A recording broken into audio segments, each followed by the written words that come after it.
Hello. Hey, Mark. How are you? Hello. Oh, guys. I'm doing great. Thank you for having me. Great. Yeah, that's our pleasure, and thank you for getting the invite and getting with us in this live show, sharing your thoughts and your experience in the area of sustainability, especially with AI. That's the main topic now around all the world. It's my pleasure. Yeah, and then this intersection, it might seem like a hot topic. Of course, sustainability is big. Now in the news, there's a little bit of a vibe shift, but definitely a lot of people are looking at it. AI, of course, is still the name of the game. The name of the game. It just changes every year if it's agentic AI or if it's generative AI. But Yeah, there's always some AI to it. I'm sure that's going to continue for the next couple of years. But the yeah, intersection, there's very few people actually looking at that. And I'm so happy that you guys have identified it, and we can have a great conversation about it today. Yeah. yeah. That's great. Let me just give our audience a very little and small introduction about you. Then definitely would love to know more about your knowledge and experience and start our conversation. Thank you, Mark, for, as I said, accepting our invite, joining us. I would like to let our audience know more about you. Mark is a pioneer AI research and sustainability advocate with the mission of harnessing the power of artificial intelligence in addressing global environmental challenges. And Mark is between the Stanford University and other universities as well in Europe, sharing his experience and knowledge in sustainability and AI. Now, would you like to share more about your experience, Mark, for our audience? Yeah, for sure. So currently, I'm a researcher, a PhD level researcher, finishing my PhD now between Stanford University in the US and CTU in Prague, Czech University.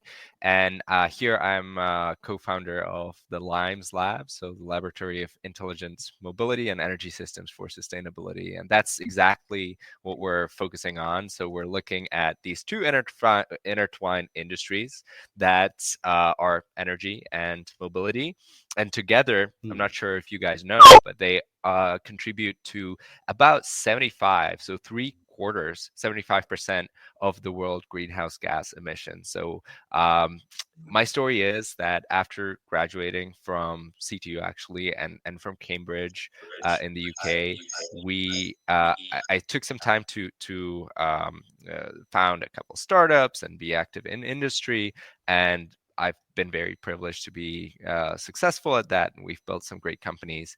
But I wanted to spend a couple more years of my young adulthood and of my productive life to really give back and contribute to society, or at least be motivated not just by commercial means, but also be motivated by something I felt to be socially, positive.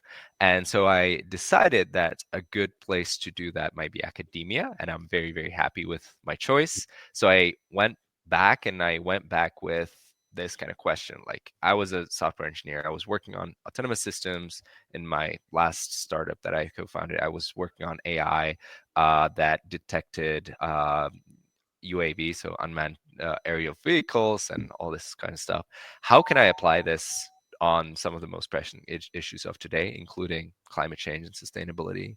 And I saw this graph, right, that I told you about, that three quarters of the global emissions are attributed to energy and mobility. So I decided to study that, and that brought me to back to CTU. It brought me to Stanford to my great supervisor there, Professor Rajagopal, and we started studying all these different subtopics that are in there. How do we apply these novel technologies, novel algorithms that are now so accessible, be it on optimization problems, on forecasting, on modeling, on these little sub problems, right? How do Yeah. electric vehicles behave? How do we optimize their charging? How do we optimize the power flow in the networks? And there's so many hidden gems. And again, Mhm. I'm super happy to be in this space. And it brought me last year to actually try and combine this academic path that I've taken with my entrepreneurial side. And I founded this Limes Lab, which at a doctoral stage is very unheard of, I dare say. And I'm trying to connect, Silicon Valley and and Stanford, where the cutting edge AI research is being done, with CTU in Prague, where I dare say we're very strong at the energy side. And it's been such a blessing, and it's been a wonderful journey, and I'm looking forward to contributing more to this AI energy sustainability space in the coming years. Wow, thanks, Mark. Interesting. Yeah, very exciting. Yeah, very exciting to have you. I love your journey and what you're doing with a purpose, with a deep purpose. That's yeah, to try to change a little bit the world. We're in, and you're in the two biggest topic, like AI is changing the world, and sustainability. We need to change the world through sustainability. So it's big topics. Thanks for having people like you, yeah, working on these and trying to make the world move forward on these kind of topics. That's amazing, Mark. Yeah. Yeah. I think it's like an infinite cycle. The AI came, then we need to think Yeah. about energy, environment, sustainability. It's a chain. Every single Yeah. chain part is connected to the other, and it reflects on the other as well. That takes us to our first discussion point with you, Mark. I'd like to ask you, how do you think the AI or artificial intelligence plays a pivotal role in the global environmental challenges? How it can work, how it can support either to define those challenges or even to find some solutions for these challenges? Yeah, the applications and yeah. Yeah, it's a big question. It's a big question that that I'm studying, that a lot of people across the world are studying, and because AI really is a mixed blessing in this sense, right? It is a source of many challenges, especially the AI that you hear about in the news, right? Large language models. It always, or not always, but sometimes it comes with the subtitle or subheadline, or like, oh, it's consuming all this energy. And that's increasing, right? With newer, bigger models and more people using AI every day, there is more demand for power. And it's Mm. expected to, if we lump it with the rest of computer use that we're using now, like with cloud and search and whatever, it's expected to that the global share of energy is attributed to data centers. It's expected to rise from 5% to about 20% in 10 to 15 years. So it's a large increase. It's a rapid pace, and that's an issue, right? Because it's a clash of worlds when you think about it. AI, we've known about AI. We've thought about AI for maybe since the 60s, but it really got a big start in the past 2 decades, maybe, because Yeah. we've had enough computational power to actually run those crazy architectures that our predecessors have thought up. So it's a very 21st century thing. While the energy grids, they have been mostly built in Yeah. the 19th and 20th and early 20th century. Like there's, we've had them for a while, and they've been designed in with the 20th century in mind, really, right? It's like you have stable production, you have stable consumption, you know when the peaks are, and so everything, it's also very hardware oriented, right? So Yeah. everything kind of Cool. is very Yeah. expensive, takes time to set up. It's a regulated industry. Everything is like slow and sluggish. So it's a huge culture clash, as well Yeah. as technology clash Yeah. between AI and energy. And I think we're going to see more and more of that, especially in the US, where a lot of these data centers are, and the grid is actually in not its best shape compared to, for example, Europe or some parts of Asia. And so it's creating lots of challenges that are being tackled in crazy wild ways. Honestly, you have now tech companies that have deep pockets that are investing in endeavors that just a couple of years ago would be seen as outrageously risky in just purely the energy context, including small and modular nuclear reactors, or the restart of some older decommissioned nuclear power plants, including 3 Mile Island in the US, right? That's basically the US equivalent of Fukushima or Chernobyl, the biggest meltdown in US history. Luckily, there weren't any major casualties, but still, it's a huge thing that Microsoft is investing to restart that power plant. Nobody expected that. So that's huge. There's huge moves on the energy front. And Yeah. then another opportunity that AI is coming or bringing with itself is to optimize the resources that we really already have, right? So, of course, having deep pockets and actually starting to expand and rebuild the infrastructure that we have is great, but that will take time. So, how can we use AI to actually optimize what we already have? And that's also crucial because it kind of intersects with the time right now is the time of the green transition. We're trying to decarbonize, not just because it's good for the planet, but also because it's just cheaper. There's been a lot of investment into solar, into wind, and it's just objectively the cheapest source of energy that any country has. And of course, the closer you are to the equator, the more energy you get out of it. It's crazy. It's a crazy good deal. But it comes with downsides, and that is the unpredictability. So, like, when do you actually get the power does not align with when you actually need it. So in the past, you need more power, you burn more coal. You need less power, you burn less. It was very easy for the grid to be balanced. Now it's a little bit more complicated, and that's where AI algorithms can come in, help us predict, help us control a little bit better. And that's what we're working on. And I'm excited. It's more complicated, but I'm excited that we will be able to get the solutions soon. We were working on that with on prediction and when like big machines will break and all that. So that's where also AI can help predict it. But I want to grab on something you said, like I think on the human side, how like the challenge of making also people that are working on electricity grid, as you were saying, it's a very old industry with old, I would say, ways of working or methodologies, and now the AI, which like the new trend on even on project management, like it's a two world that works totally differently. Like how do you see like this challenge to make these two worlds be able to work together with all different work environment and work methodologies, because I know like software went fast, but even now with AI, the way people work in AI is totally different than people work in grid. So how do you see, that coming?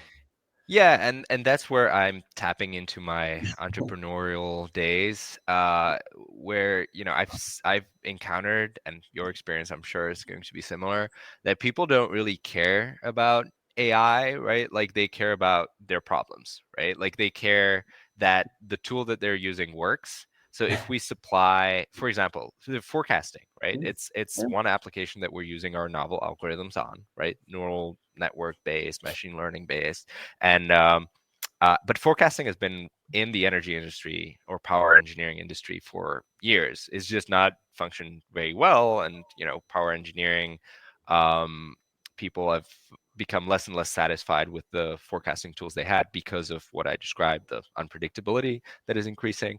And so we come to them essentially saying, yeah, this is based on AI, but they don't need to care much.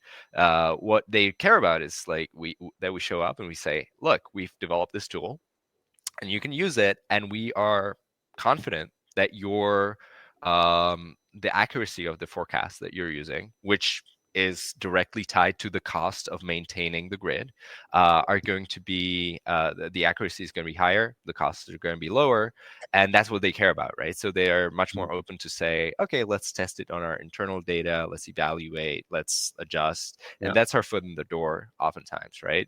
It's not necessarily the AI stuff, which is of course always good to get some hype, potentially get some funding, but what the power grids or any customers really care about is, does it work? Does it solve my problem? And my job as just as much as any entrepreneurs, I guess, is to make sure that we provide that solution that is the best. And reply to that point, and on the how can you like how AI specifically, like we talked about on climate action, like reducing carbon emission, energy efficiency, like what how can, like maybe with some few examples, like how can AI really solve that? You already said about it, like in predictability, but for example, like how to reduce carbon emission, how can we imagine AI will solve this and to more efficient in energy, which Yeah, that's a great question. And I would maybe deconstruct it into two ways. One is we talked about a big chunk of energy coming out of AI, and I think that's worth addressing as well. I'm confident that that will go down as well, as you've heard about DeepSeek, R1, and now from Stanford, we also got a new model called S1 that was only trained on about $50 worth of compute. So with the same amount of AI capability, which I think, there is definitely a limit to a useful AI and also a limit to which we can train. We will see the same level of capability go down, not just in cost, but also in terms of energy intensity. So I'm very confident that the tools will become more energy manageable. And then as to the problems in the power grids that we can tackle with AI algorithms, that's going to be different AI than the large language models. The models that we do, it can be when it's for example, optimization algorithms. Some of the AI is not even machine learning based, so it's super lean, very low energy intense. Or even the machine learning models that we create custom in a custom way are not nearly as big as these large language models, and they have a huge impact, right? So that's what makes me happy and allows me to sleep well at night. And the actual use cases that we use are helping grid operators control the grid better, so making sure that they can minimize the cost of the energy transition, essentially by minimizing the imbalance of the grid at any given moment, and of course helping them not exceed the laws of physics, which if you do that, you get a blackout. So that's very, very important. So there's also this benefit to the customers.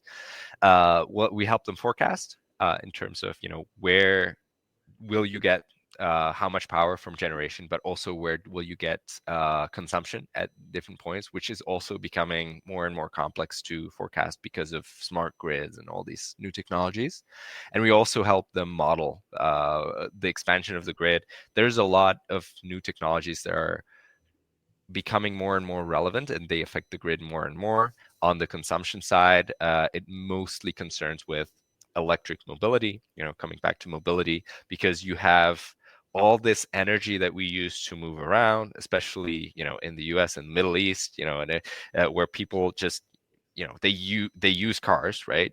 And if they use cars right now, the fact of the matter is they are using a ton of energy that's stored in the petrol, right, in the oil and the gas, and they're basically running on explosions. Now, if they switch to an EV, that's of course great for the planet already, but you will need to get that electric power to them from the power facility, right, through the power lines. And we need to assure that we know where those charging points need to be, if that there's enough capacity in the cables, in the charging points, in the transmission, in the transformers that are nearby.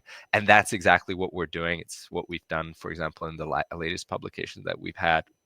We were modeling where the EV chargers will behave how based on where they are. If they're close to the airport, it will be like this. If they're close to a power plant, it will be like this. If they're close to a park, it will be like this. And yeah, it's a lot of new insights that nobody has had so big before. that, like, even if you're able in your research and all that on some stuff on the future, even if you're able, like, on the full energy, like gain 1% or 2%, it's huge. Like the impact is huge. Like with just a minimal change or shift on the energy efficiency. I know, like, especially on the power grid, if we improve like 1% or the impact is way huge on what it can do to the planet. Yeah. Exactly. And it enables the number of renewables that you're using at any given point, right? Which is decarbonizing by definition. And you're lowering the cost as well, right? Let's not forget the economic incentive, right? If we lower the cost of energy, everybody benefits, right? Like you have more cost competitive industry in that country. You have cheaper power bills, which have been shown to excessively impact those that are worse off, right? You have this energy poverty, especially in colder climates, right, where people will not be able to survive if they didn't have the energy needed to keep their houses warm. So there's a huge positive impact on making this work with renewables, because you get a lower energy bill. Yeah. I think I'll take from the same words you've shared regarding the use cases, and that's part of the challenging to understand how AI is impacting our life, especially for non-technical people or non-AI related people. Would you express more or explore more for us or for the audience how the AI can really impact our life in terms of in a practical way, not just theoretical way of research for research purposes, but on ground, how the AI can add value to for more sustainability, impacting energy, mobility, any kind of implementations of the AI that really reflects on our daily life as public people, non AI, non technical people. For sure. And there's so many things, right? Number one, I've already mentioned, right? Lower energy bills. I think everyone wins, right? Like if you want to cook your food, I don't know if you guys like eating food, but I do that every day. Would recommend. So if you can do that more cost efficiently, you're probably going to be very happy. And again, the poorer you Mm. are, the bigger the chunk of your budget you have to spend on the necessities Yeah. like cooking or heating your house or whatever. So that's going to be a huge benefit. And that's the application of what I'm researching, right? I'm helping the power grids function in a more lean and efficient way with the infrastructure that's already there. Now, with the more broader sense of AI that is more commercial, less research heavy that I'm doing, we will see more and more AI powered apps, I would imagine, that are in the energy space, helping people, actually decarbonize on an individual level. So if you're, Mhm.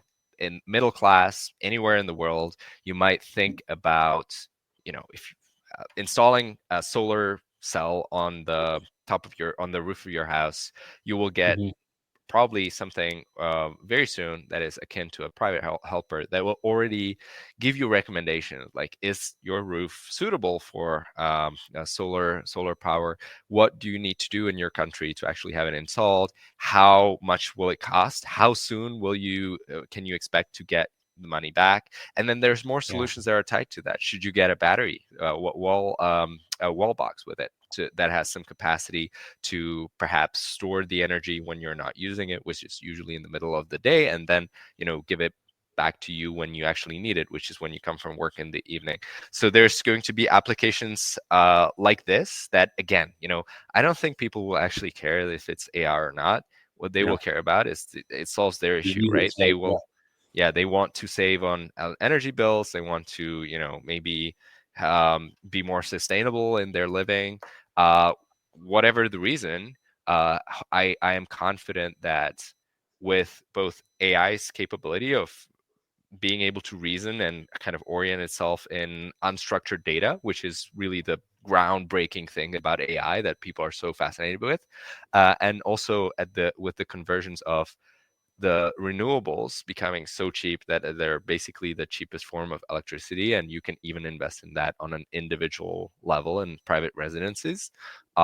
That's hopefully going to inspire a renaissance of these distributed networks that will save people's energy bills.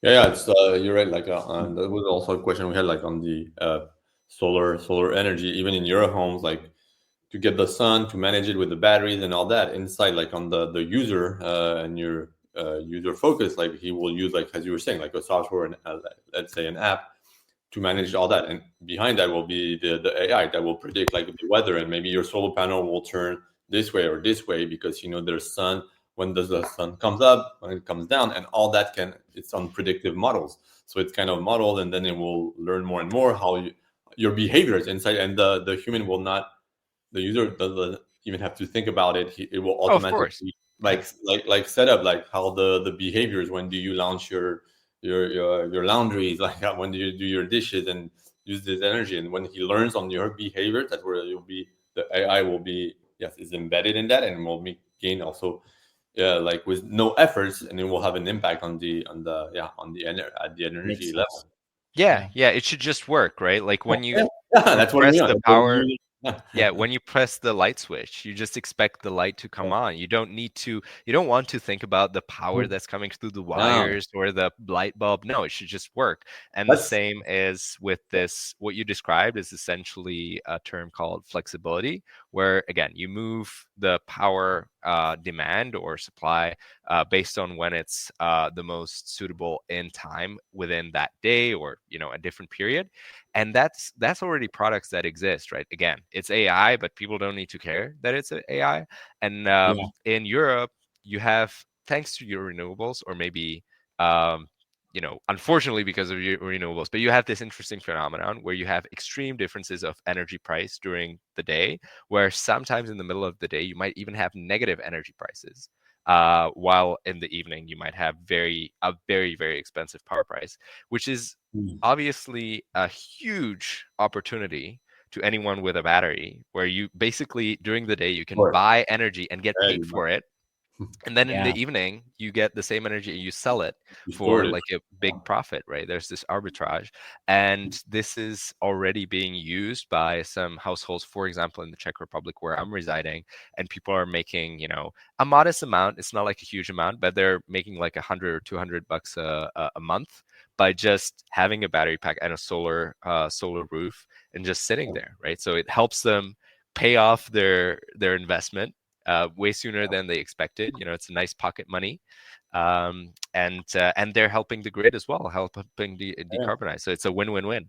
And we know it, like on the entrepreneur business mindset, we know that to be adopted, all these solution has to be very easy for and transparent for the users. And that's one yeah, of the but that's one of the challenge. Like right now, if it's a hustle to use it, like to where's the solar panel, Yeah. like where's my energy, like if AI enables all that, it will be used by a lot more of people because it will be easy to use. And of course, if it makes them a buck or two, it certainly doesn't hurt. Yeah, on the top of that, if you make money, yeah. that's that's the better part. I don't know better part. No, I uh, think I might add here as well. This always like running cycle between the growth of technology or AI specifically and the demand and need for the energy. This will not stop, even with all the optimization we currently got and have with DeepSeek, with whatever new models are getting there. I guess that the development and the progress in terms of the AI optimization or the AI even embedding in multiple aspects of our life, it will keep growing and even not growing. Actually, it's accelerating. That's why the demand of energy always will grow. And that's one of the topics we got from an expert was the demand on the AI or the investments in the AI and building new data centers. It's nothing with all the due respect of all these billions of dollars compared to the energy investments will be required to satisfy the needs of the energy. So I Yeah, think I this mean, won't it's stop. yeah. Sorry, what was the last part? This won't stop. Always will need the energy, even with all the optimization and like having in integrating the individuals to start generate energy by solar panels or solar cells. This will solve big problem, not only relying on the big stations and the platforms across multiple spots of governments who builds and invest in these areas, but as well us as individuals can be part of the solution. For sure, for sure. And as you're saying, it comes down to economics at the end of the day. And with renewables being as cheap as they are, what you have when you have a new data center, you also need to get the permits to like connect to the grid, etc. And what is being done is that in the price of a new data center, usually the companies already count with having an on-premise um, solar installation, maybe a smaller wind Yeah. installation, and it doesn't have to be on the roof of the data center. It might be, a field over or across the road or whatever, but it's Yeah. going to be directly connected. It's going to lower their bills. They usually nowadays also install like a big enough power pack. It's not just to lower their energy bills and to lower uh, the throughput of the connection to the grid, which is essentially what you pay for the DSOs and the TSOs, but also to create this redundancy where if Yeah. there's a blackout in the area, of course it sucks for everyone. Like if you want to do whatever, you need power, right? Like I have the light, I have the internet. If the power goes out, I'm gone. Yeah. But for a data center that is being accessed by all these different people across the planet, it's even more important. So they will want this solution also as a backup solution where when the grid fails for whatever reason, which even like in many areas of the US, that's several times a year, right? So that's very, very crucial to have some backup solution for at least a couple of Yeah. hours. And Yeah. so I am erring to the side of caution, but at the same time, I remain optimistic that this kind of AI boom, since it's so intertwined with the energy demand, and these Mm. companies know it, and they're trying to get experts like me to work for them to help them understand and work with it intelligently, Yeah. is that this investment that it was needed in the power grids anyways, AI or no AI, and it was kind of being neglected by the governments because it just still kept working somehow. Yeah. I'm optimistic that this kind of surge of interest in the AI space, where there is a lot of money, will lead inevitably in the to the reconstruction or renovation of the power grids, which I'm happy about. Right, it means a lower cost and better service to everyone in US and Europe and in other parts of the world. Asia, Africa, Interesting. South America, you Yeah. name it. Makes sense. Make total sense. So, but based on that, what do you think could be the primary obstacles or challenges to adopt the AI in sustainability? And how do you think this could be overcome? Yeah, I think we mentioned this in the beginning. There's definitely I think Elon Musk called it a vibe shift, right? Away from sustainability, especially in the US now, where the new administration is calling into question a lot of the commitments that US has made. So there's definitely going to be some cultural blocker in terms of who's what people are even interested in sustainability.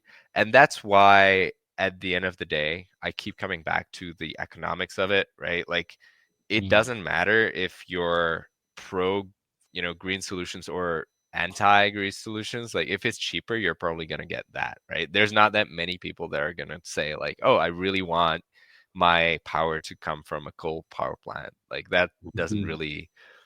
that doesn't really happen that much. So our job is to make it so cost efficient that it's just it's a no-brainer.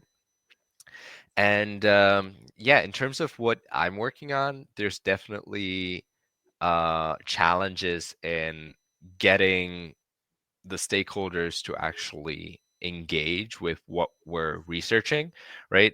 We've had great partners so far, but there's plenty of stakeholders in the energy space that are, to an extent, legacy providers. They've been doing this one thing, this one way for decades, really. And there is a fear of, sharing their data. There's a fear of trying new things sometimes. So we have to work with that, but so far so good. I would say we've had decent success with getting to the people that actually matter, to the distribution systems operators, transmission systems operators. Again, not just because it's AI and it's cool, but mostly because we're coming with the proposition like, hey, we have this new system, it does use AI, but the main thing is it can save you time and money, and that's what they hear, and that's what they like, and that's what that's a promise that we have to deliver on, essentially. Hmm. Yeah, that's and I'm getting a little bit back like on the 'cause the big topic as you were saying, like the energy in the data centers, infrastructures. We Mm. tackled it a little bit, but I know like it's very hardware, and they have to put as more power as possible. In these same racks on the energy, the grid is coming back in. There's a lot of hardware. How do you how do you see like AI plays a role in these hardware systems? Do you think it's powerful enough to be able to manage that energy saving, or put more power in these same racks for the data infrastructures? Like, did you work on it? For sure, yeah. This there's only so much that you can do, right? Like we have to work with the limitations of the physical grid. Again, if you can break the written law in your country, and maybe someone will find out about your crime, maybe not. But if you break the laws of physics, then you get into like real trouble. And in the area of power engineering, we're dealing with the laws of physics a lot, all the time, and there is a real risk that if you allow a system that is now pretty much all computerized, and it's all being operated pretty much live on the edge via computers, because nobody has enough time and bandwidth to operate everything live. If a computer makes a wrong decision, you will run into trouble. You will fry a transformer that has cost however many millions of dollars or euros to install.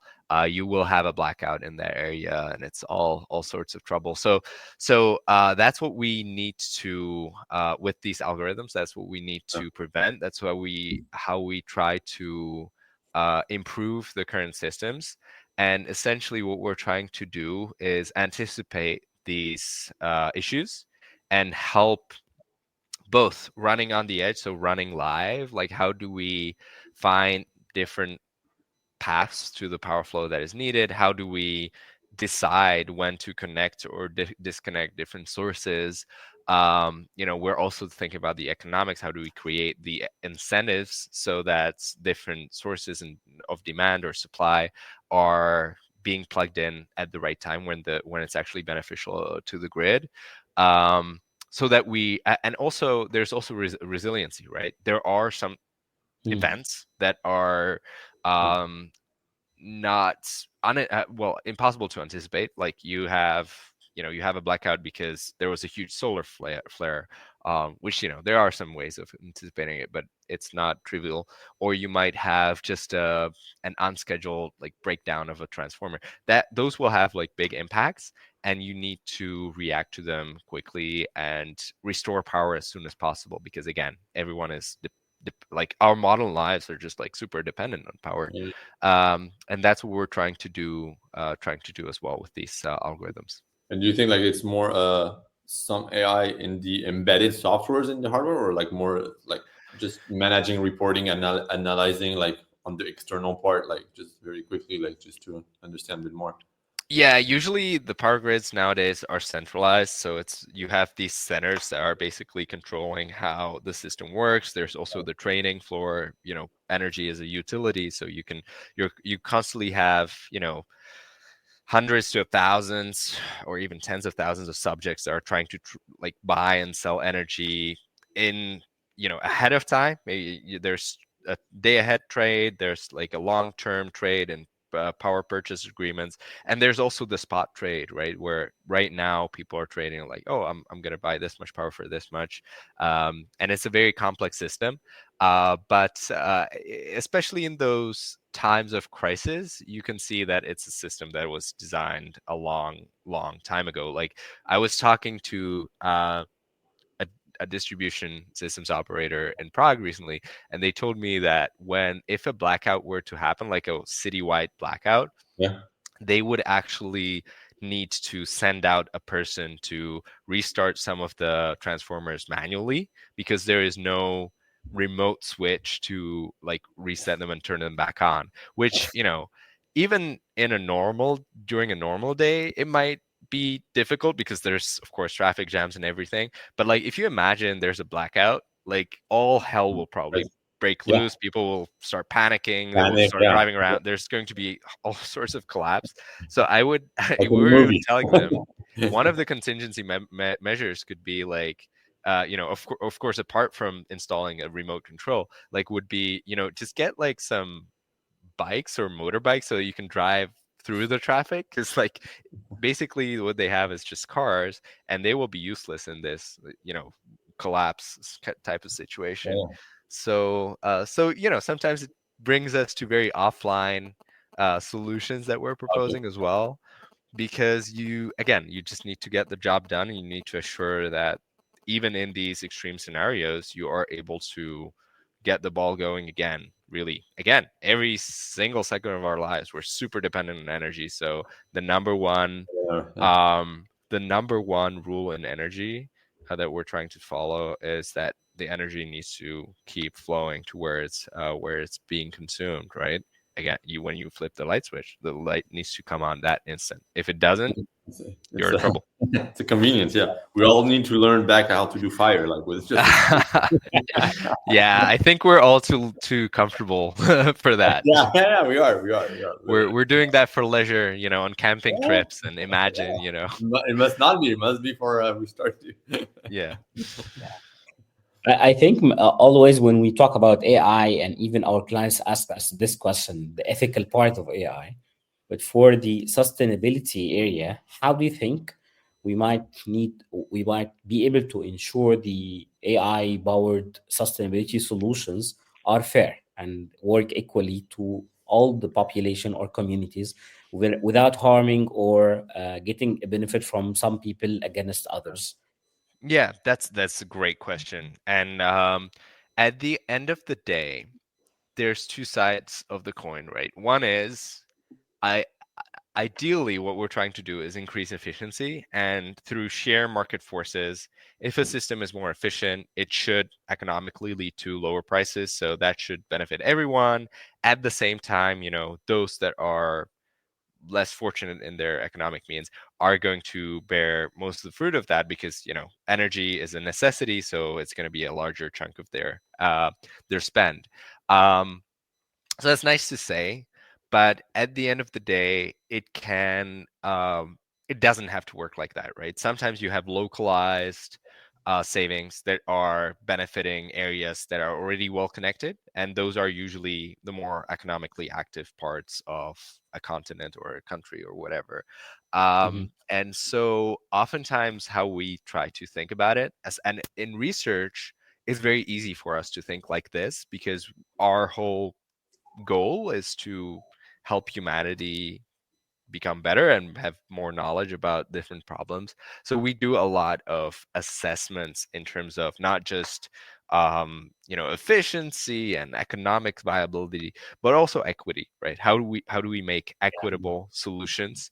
And Mhm. there are ways that you can do that, right? You are optimizing for different things, right? You're not then you're not just optimizing for either physical efficiency or economic efficiency, but also you can make some sort of measure of equitable efficiency, where some of my colleagues, for example, have looked at how do you incorporate the average income of different communities in a city, let's say, into the dynamic pricing, right? And into the design of the grid, right? So that you can serve Wow. those communities that are Mm. underprivileged in their economic means Yeah. with like cheaper power. Sure, and you manage that, yeah, regarding Yeah. a lot of different data points or yeah, Yeah. So information. it comes back to the design of how you think about the setup of the whole system, not just the AI system, but also the economic incentives Yeah, and the the power business system. model of the Yeah, thing yeah. also because yeah. And that's where I have to, just full disclosure, I think that's where there's a big difference between the science and the actual practice. Where in the science, we can do that basically in one go, and we can do an experiment like, how do we kind of balance these two objectives? And there's always some sort of trade-off, right? You either maximize efficiency or you maximize equity. It's two different things. Yeah. But in practice, in the real world, where it's being done by commercial means, that's very different, right? You have companies that are maximizing profit. So while it might make sense to give some attention to the worse off neighborhoods that aren't as economically active as others, most of the economic activity and the development is going to be concentrated in areas of higher income, higher wealth. Um, and then we try to catch up through either governmental incentives or through NGO work. but that's an imperfect solution. But I just wanted to kind of acknowledge, in the real world, unfortunately, there's definitely a tendency to first prioritize the economics, and then equity comes further down the ladder. But that's just how it is. Yeah, Mhm. okay. Okay. Yeah, you Yes. you said some stuff, but like, what's your, like, if you like no limits, or you on the steps you're in, like, what's for you like the future trends in your area, like seeing, like, yeah, see the future, yeah, future trends. Yeah, no, that's a great question. I think I'm definitely more focused on the sustainability part of things, and the key for that is a term that we touched on lightly, and that's flexibility. Basically, with the decarbonization of the power grid, um, there's a couple of things that we need to overcome. And I always remember to one of the lectures that my favorite Stanford lecturer held, Stephen Chu. He's a Nobel laureate. I encourage you to look him up. He's a great person, very approachable. But he said he used to be the head of the Department of Energy in the U.S. Under the Obama administration, and he said, like, when he was finishing his studies, um, it looked really really hopeless, because the world already knew about climate change. They already knew what to do, how to do that. They Yeah. needed to decarbonize the grid. But back then, in the 90s and the not and the noughties, they they the renewables were already there, but they were hopelessly expensive, way more expensive than any fossil fuels. But and then he ended like, well, now I'm jealous of you guys, because that is a challenge that humanity had that is completely solved. Right now, renewables are the cheapest source of energy, and it's really almost a no-brainer. What we have as a challenge in power grids now is the flexibility, because renewables are great. They're already very cheap to install, to develop, but they are variable, right? You only get sun during the day, Not and linear. you Yeah, yeah, and wind, of course, yeah. is to an Depending extent on the also. weather. Yeah, and Yeah, yeah, it also is connected to the sun to an extent, because the more Mother power Nature. from yeah, exactly. And basically, you need to make sure that you always have enough supply for the demand, and it's always equal. And that's becoming harder and harder, and not just during the day that we mentioned, but especially so between the seasons, right? At least for the developed world, right, which is mostly in the That's global north. And it doesn't matter if you're China or the US or Europe. It's just always like you have a more higher power intensity in the winter, because you have to heat buildings, and with the renewables, unfortunately, you have more production in the summer because of the sun. where you need And less so energy. so one yeah and so one thing is moving the production, or the supply, from the day to like the peaks in the morning and evening. But another thing is moving all this huge amount of Yes. energy from the summer into the winter. Right now we're doing that with gas, right? Like, we're filling up our like natural gas Yeah, supply, right. or natural gas reserves during the summer, so that we could burn through it in the winter. That's what most countries do to heat up the homes, and we need to figure that out to do with energy. And what can help us with that is our flexible consumption, where we can move not just within the day, but maybe between like seasons, when Yeah. we actually have the demand. Which, for heating, we mostly need that in the winter. But for example, even in the winter, we don't really care if the heater is on in the middle of the night or in the morning or in the day. What we care about is that the building that we're in is heated up to a certain temperature, so you can shift it between that. And one solution to that might be hydrogen. That's where the EU, Like, and to an extent the US, are investing a lot of money into. I would say a very interesting case could be made that batteries might do the job well. I had just a very thoughtful conversation with my colleague now on that very topic, where if we have new chemistries, and I'm not a chemist, so I'm not an expert, but nowadays there's a lot of talk about sodium-based batteries that have worse characteristics, physical characteristics than lithium ion Yeah, batteries. because there's the However, issue of like the actual batteries, the yeah, pollution of the actual battery, even in the EV. That's a big thing. So this is so yeah. that's right. And the key thing here again is cost, right?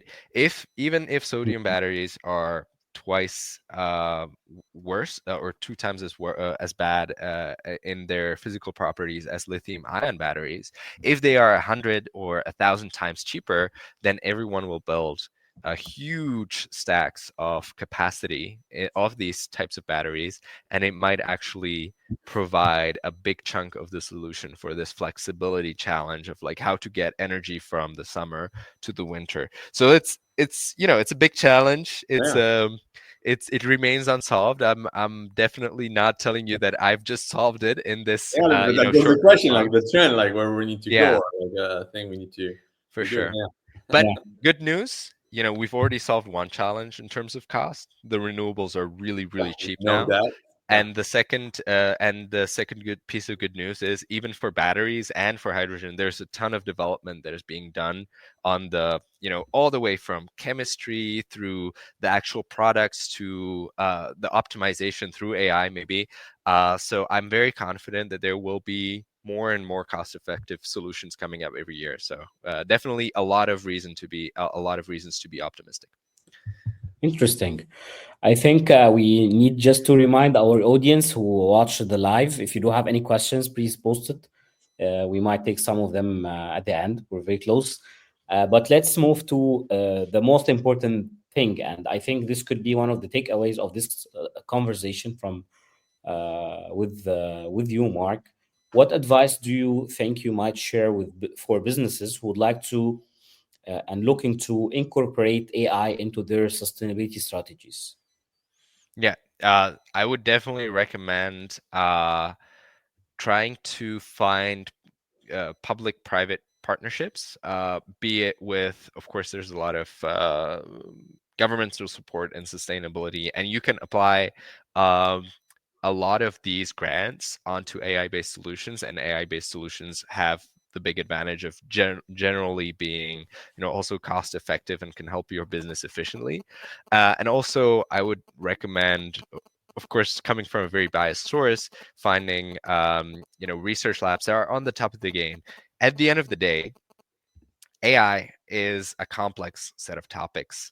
Yeah. It's very hard to orient yourself in it, especially if you're a company that isn't in the space. You might also be from a legacy industry, be it construction, be it it might be could be hospitality or all these industries that are great, but they're not exactly well known and for like embracing cutting edge technology. There's no shame in approaching your local or even global centers of excellence in terms of AI and sustainability. My lab, Lime's lab at CTU, or the S3L lab that I'm part of at Stanford, we're always open to getting new partners, and we can help you design the right strategy.